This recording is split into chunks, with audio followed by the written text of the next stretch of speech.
Hey guys, this is John, and I'm playing DOROSK in the 15-minute pool on ICC. Let's open with D4 against DOROSK. 1995 rated. I've definitely played this player before. I recognize their username. Don't know if I played them. Yeah, it must have been standard because I'm just looking at their 5-minute rating and it's a bit lower. Let's play knight f3 for a change on move 3. Knight c3 is my mainstay, allowing the Bogo-Indian, but I'm trying to mix it up a little bit, trying to make my game more versatile, and I think part of that is playing knight f3 or even g3 against the Nimzo complex from time to time. So bishop b4 check, this is the Bogo-Indian. And there's bishop d2 and there's also knight bd2. I'll play knight bd2. The only time I've looked at this line recently was in doing the book review for Krzysztof Sielecki's recent book. And other than that, I haven't really looked at it too much. So d5. So black is taking this into a QGD structure where probably they'll try to prove that my knight is misplaced on this d2 square. It, in a lot of circumstances, like to be on c3 instead. So I could play g3, I could play e3, I could play a3 and just kick the bishop. I think I like the flexibility of g3. So let's do that. I apologize at the outset of this video if I'm a little unsteady today. I've been sick recently. This is actually the first video I've recorded in about 3 days. Came down with a really bad fever a few days ago, and it's only now been letting up a little bit. So c6, black might be looking to grab on c4. I think I should play queen c2 for that reason and just reinforce this pawn. But yeah, my fever peaked at about 103 degrees Fahrenheit, which for you Euros is what, something like close to 40 degrees Celsius, I think. And I was really not doing well for a couple days. Luckily, the doctor said I just had a virus, so it wasn't the flu or strep throat or anything like that, but I was pretty miserable for a couple days. Happens to everyone from time to time, right? But it's nice to be playing chess again. Love the channel, love to do this for you guys, so I'm glad to be back. Okay, so I'm looking to castle and probably play for e4 soon. I don't think that d5 in conjunction with c6 is black's best way of handling this, because this bishop is kind of just floating out on b4. Let's castle now. More than likely it'll trade itself for my knight on d2, or DOROSK might pull that bishop back to d6 or e7.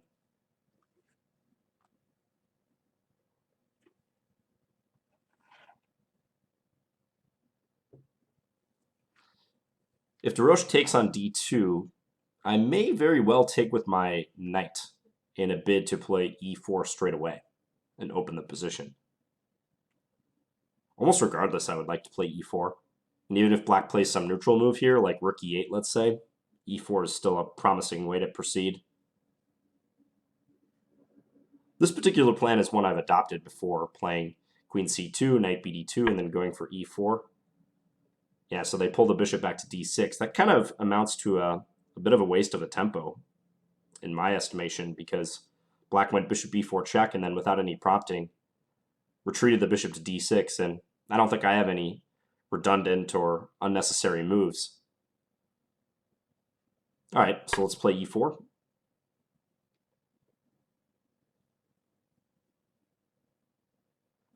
A piece that black often struggles with in this type of position is the bishop on c8.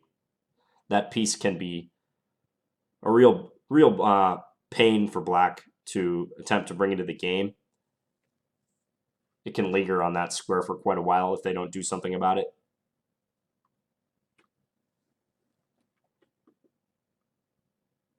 I played one game right before this, but my opponent resigned after one move. So hence I got 1 rating point. That's why my rating's 24-48 instead of 24-47. So here I'd expect knight f6, after which I'll probably drop the queen back to e2. Now they play queen here instead, okay? One thing I have learned about this structure is you shouldn't be afraid to play c5. Even though it gives up the d5 square, c5 can often be a good way of proceeding, and c5 in many ways can further highlight the helplessness of that light square bishop in black's camp. That said, I don't think I have to do it right away. I'm kind of leaning towards a move like bishop g5, maybe rook e1. But bishop g5 would hit the queen. Let's figure out what to do with bishop g5, knight f6, though. Yeah, because I'd just be looking at moving my queen back in that case.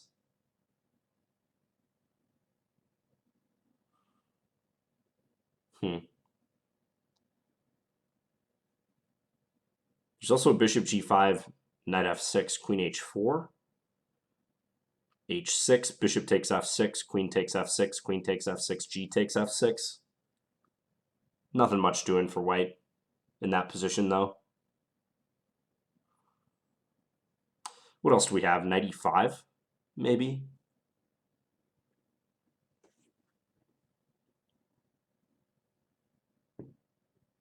Knight g5 crosses my mind to attack h7. a3 looks like a pretty good move. Could prepare b4 under a lot of circumstances, b4 and c5. Kind of like a3, it fits in well with a lot of plans I have. Yeah, let's play a3. Just a flexible move. If I want to bring a rook to e1, for instance, I don't have to worry about bishop b4. Black can't play something like b6 because the c6 pawn hangs. They could play knight f6, queen e2, and then b6, but I would assume something like knight e5 then is good. All right, so they're playing for e5. Crossed my mind that they might do that. But I was thinking after rook e1, they would be regretting the decision to advance the e-pawn.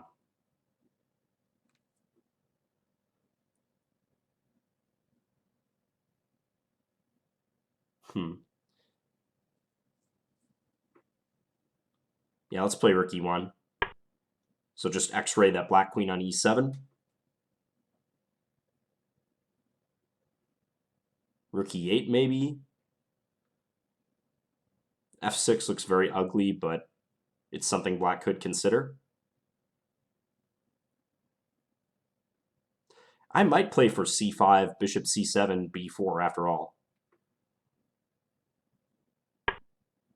f5. Okay, I don't know why I didn't consider this possibility. That move completely escaped my attention. Yeah, because I think after the queen moves, they're going to play for e4. So that was a bit of an oversight on my part. Okay, so now I think I should put the queen on c2. I know before I was saying queen e2, but I want to put the queen on c2 so my rook gets to operate down the e-file with the pin. So queen c2, let's say e4.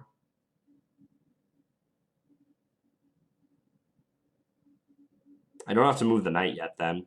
I could play a move like c5. But they'll just play bishop c7.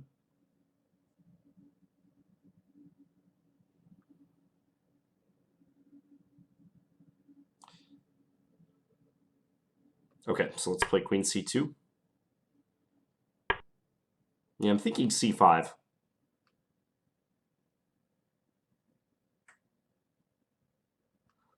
c5, bishop c7, maybe queen c4 check.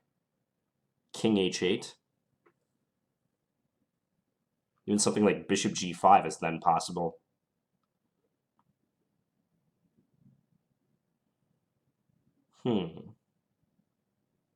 There's also bishop g5 immediately, but somehow I like c5 first, opening up queen c4. Yeah, let's do that. Well, it's a little sloppy overlooking f5. Definitely in a long time control game, I would not be happy with myself for overlooking that. And even here in a 15-minute game, I'm not pleased that I didn't consider that resource. It's not the end of the world, but these pawns are going to take some care to neutralize. Okay, so here I can play queen c4 check, king h8, bishop g5. That was the line I was contemplating.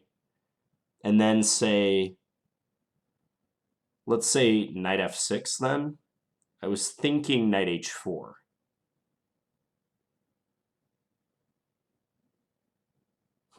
Although then the light square bishop is protecting f5, so I'm not sure I'm thrilled about that. Maybe knight g5 here is interesting. Looking to play a quick f3. Knight g5, h6, knight h3, maybe trying to come into f4. Could be playable.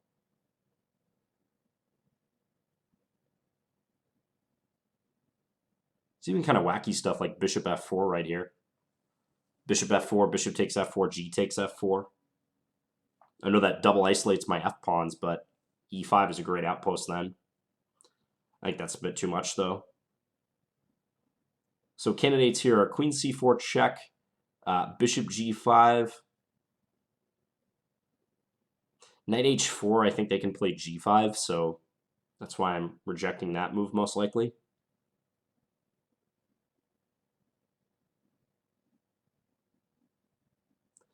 My only concern with queen c4 is that it's actually pushing the king somewhere where it wants to go.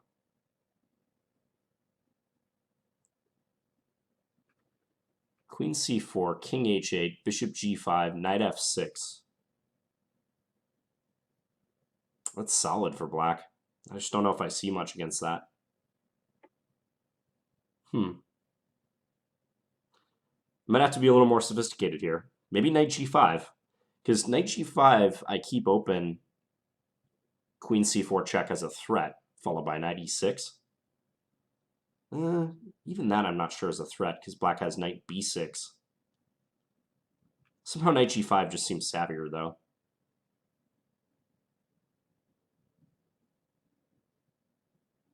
Knight g5, h6, knight h3.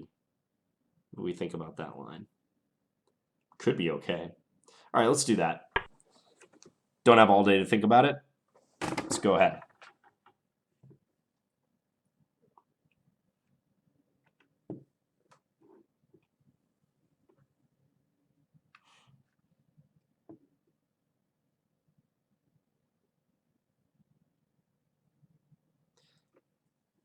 So in addition to queen c4, f3 is another main idea for white. Trying to get at that pawn on e4.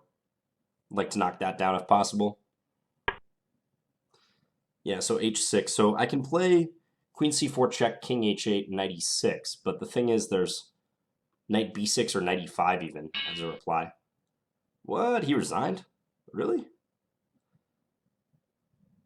Oh, maybe because I can check on b3 instead of c4. So queen b3 check. In doing it that way, I stay out of range of the knight. So check. Like this, and then king here, and now knight e6, forking the bishop and the rook. It's one of those situations where the opponent resigning actually kind of cues me into looking for this. Yeah, I'm not sure I would have seen queen b3 so easily had they not made it easy on me and resigned. I probably would have, though. Check. Check, and then, yeah, come here. Compare it to the other line. Queen c4 check, king h8, knight e6. And here they have something like this. Attacking my queen. And after I take with the bishop, black's completely fine. Probably better, as this pawn is weak. Yeah, h6 was just a knee-jerk reaction from black. Completely unnecessary move. They should do something like knight f6. Maybe even king h8, but I think knight f6 looks like the most coherent reply. And then after f3, I'm not sure what's going on. Maybe now h6. There's definitely a better case to be made for that move at this point. Knight back to h3. Maybe I can get at this pawn, but my king side is not looking too hot. I mean, I've already moved the f and the g pawns, and black has the d5 square. Not entirely sure what's going on. Let's have a quick look at that game. So mixing it up and playing knight f3 on move 1. Check. Yeah, and then this is the Bogo-Indian. Bishop d2 is, I believe, slightly the more popular move compared to knight bd2. But since I don't play knight f3 that often, I'm not really interested in going down a main line where my opponent will probably know it better than I do. So knight bd2 I know is a fine option, though. So black plays d5, and then g3, c6. I just don't get the sense that this setup is the best for black, because White's play is pretty straightforward. I mean, here I play queen c2 just to defend c4. If I were to play bishop g2 instead, there is a chance that they might take this pawn and try to get away with it. Let's say castles and then b5 and support that pawn. So queen c2 can just be flicked in to overprotect here. Castle, bishop g2, knight bd7, castle. Yeah, and then this bishop is doing nothing on b4. So I think that's kind of the folly of this setup. I think if black's going to go for a d5, c6 setup, they're better off keeping the bishop back to begin with.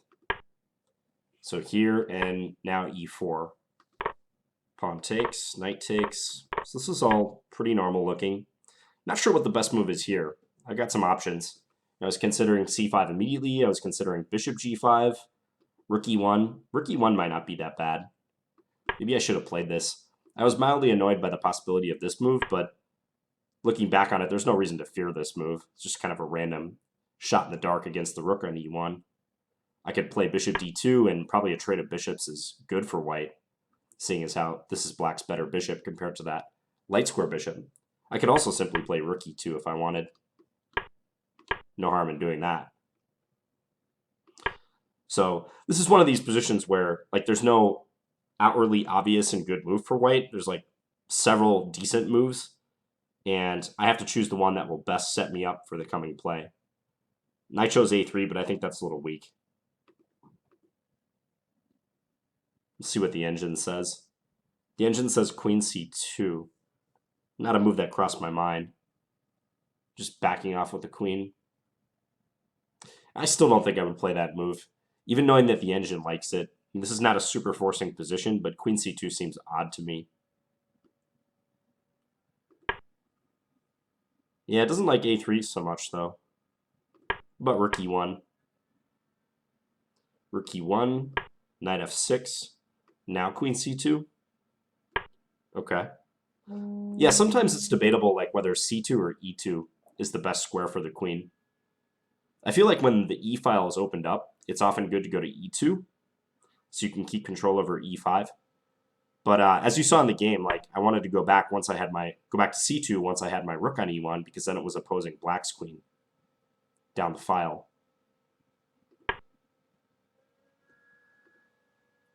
Yeah, I think I should have played rook e1. That just feels like a better move now that I've analyzed it a little bit. Even the computer says now rook e1. I played a3. Black played e5. I was skeptical of that move, but maybe the timing on it is correct. Because after rook e1, black does have f5. I just overlooked this move. Because a moment ago, f5 would not have been as, I don't know, intimidating, I guess. Because it looks weird to advance f5 when you create a pawn target on e6. But maybe even here, maybe they could quickly rush with e5. Not too sure, though. c5, bishop c7, take. Huh. Yeah, the play opens up in white's favor, apparently.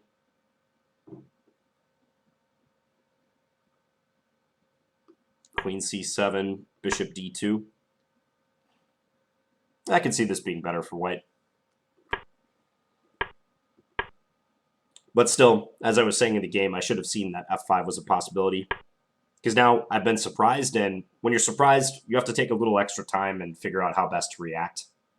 You know, even though I'm pretty sure I'm going to play queen c2 here, I'm just going to try to take a moment and gather myself. That's why I spent like a minute on this move, trying to adjust my mindset to the new circumstances. So queen c2, black plays e4, and here I had a good long think as well. I guess I played c5 pretty quick, but after bishop c7, I had a decent think. It's tempting to check right away. Check.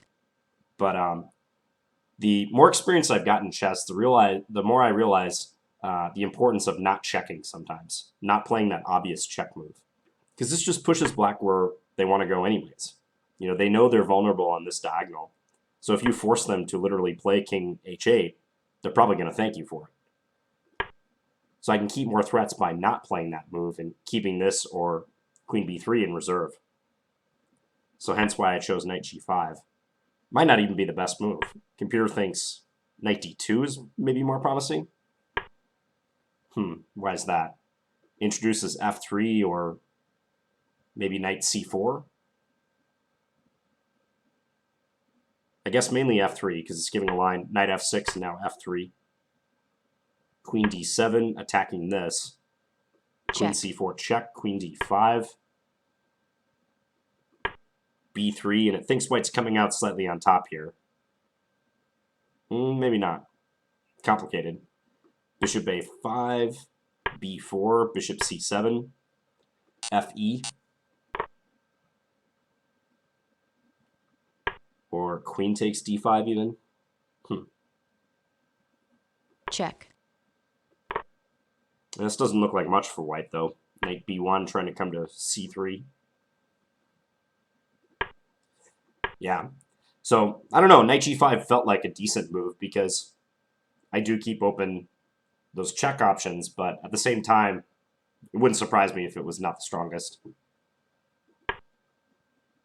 Yeah, and here black blunders immediately with h6. And they didn't take that long on that move. Wasn't that short either. It was, 30-some second think, but probably it was hasty for them to just instinctively push the h-pawn because it doesn't address the main threat. Yeah, knight f6, and the computer thinks black has everything to play for, and they might even be slightly better. So what if I do my f3 intended plan? f3, h6. Let's say knight back here. This is what I was looking at mainly. Queen f7. Yeah, this is what kind of worries me because I can't, in good conscience, try to win a pawn so easily because bishop takes would lose my knight on h3. So if I can't take on e4 and win a pawn, what am I doing? I mean, maybe knight back to f2 or knight f4, but it seems awkward. Take f3, bishop takes f3, bishop e6. Yeah, black's doing totally fine. Maybe this rook will come over soon. So just a knee-jerk reaction from black that really cost them. Yep, and had the game continued, Check. I would have done this, and then knight e6, and black is losing material. Queen f7. So if queen f7, that's clever. That pins my knight to my queen. So in that case, I would have to find queen a2, which, again, if this position had arisen, I probably would find that. No guarantees, though. And then I really am winning material, since I'll still be on these two. And if bishop a5 hitting the rook on e1, we have b4 blocking the bishop, and black is still suffering. Rook e8. Rook e8's not a bad try, though. Knight takes g7. Okay, and I'm going to win at least a pawn, probably. Take. King takes g7, b takes a5. White's up a pawn with the bishop pair. But still the game goes on. What if bishop takes b4? Knight takes e8, bishop takes e1. Take on h6. Okay. So even here are some tactical twists. Maybe it was worth playing on for DOROSK. At least he should see if I would find queen b3, because, like I said, very likely I might go for this too. Oh, this also is okay for white. That's a detail I missed as well. Because after king h8, knight e6, if knight e5, I can actually take here. Didn't see that. Knight takes c4, there's knight g6 check with the fork on the king and the queen. Okay. So maybe there is no grand difference between queen c4 and queen b3. That was just an illusion. I was thinking that was the real reason why he resigned, because queen b3, but I guess this is working as well. Yeah, and then in the event of knight b6 or knight e5, we can take here confidently, because we know we got this coming. And if black were to play queen f7, then it would transpose the other line, queen a2. Defending the queen so that the knight can now go and win something. Okay, so short game, but an interesting one nonetheless. Hope you guys enjoyed that. I'll be back again tomorrow with another video. Thanks for watching, guys. Bye.